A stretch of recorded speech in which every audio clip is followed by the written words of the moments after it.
Salut, c'est Infos Express. Aujourd'hui, j'ai 3 grandes histoires qui secouent le Maghreb et le monde francophone. Drames diplomatiques, mouvements économiques et un coup de tonnerre dans le monde littéraire. Entrons directement dans le vif du sujet. Tout d'abord, les États-Unis s'activent en Afrique du Nord.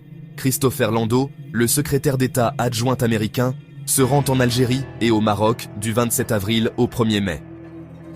Le timing ?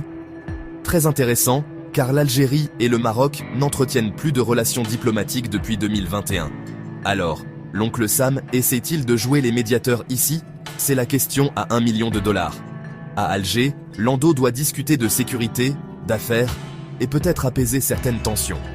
Ensuite, direction Rabat pour des discussions sur la technologie, l'espace et la sécurité, puisque le Maroc est actuellement le partenaire préféré de Washington dans la région.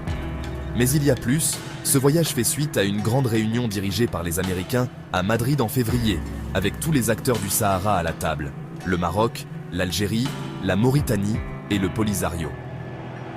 Ajoutez à cela une récente résolution de l'ONU, qualifiant le plan d'autonomie du Maroc de voie la plus sérieuse. Et vous comprenez pourquoi tout le monde surveille cette visite. En résumé, les États-Unis veulent accélérer une solution au conflit du Sahara occidental, un désordre qui paralyse l'Afrique du Nord depuis des décennies. Personne ne parle officiellement de médiation, mais tous les regards sont tournés vers Landau. Changeons de sujet, parlons euro et énergie. L'Espagne intensifie son jeu en Algérie, et ce n'est pas subtil. Le 21 avril, la secrétaire d'État espagnole au commerce, Amparo López, a dit aux entreprises espagnoles « Investissez en Algérie ». Pourquoi ?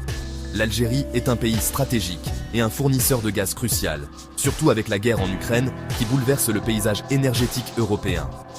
Les accords sont déjà en cours. L'Algérie et l'Espagne ont signé un nouveau mémorandum en avril. Un grand forum économique est prévu à Madrid. Et il cible l'énergie, l'eau, les infrastructures et l'alimentation. L'Algérie est même présentée comme la porte d'entrée de l'Espagne sur le marché africain. Alors que certains pays européens se heurtent à l'Algérie, l'Espagne s'impose comme un partenaire de premier plan. Maintenant, pour un tremblement de terre culturel, Boualem Sansal, le légendaire écrivain franco-algérien, quitte la France. Il a fait l'annonce à Bruxelles. La France, c'est fini pour moi. Il me reste quelques mois ici, puis je pars. Cela survient après avoir été arrêté puis gracié en Algérie, avoir perdu sa citoyenneté algérienne et avoir essuyé de nombreuses critiques en France pour avoir changé d'éditeur. Sansal affirme avoir fait face à une chasse aux sorcières médiatiques et nie tout lien avec des réseaux politiques. Mais pendant que Paris se montre froid, Bruxelles l'accueille. Il vient d'être intronisé à l'Académie royale de Belgique, reprenant le siège de Michel del Castillo. Il travaille également sur un nouveau livre sur son séjour en détention. À 81 ans, le départ de Sansal est un événement majeur pour la vie intellectuelle francophone.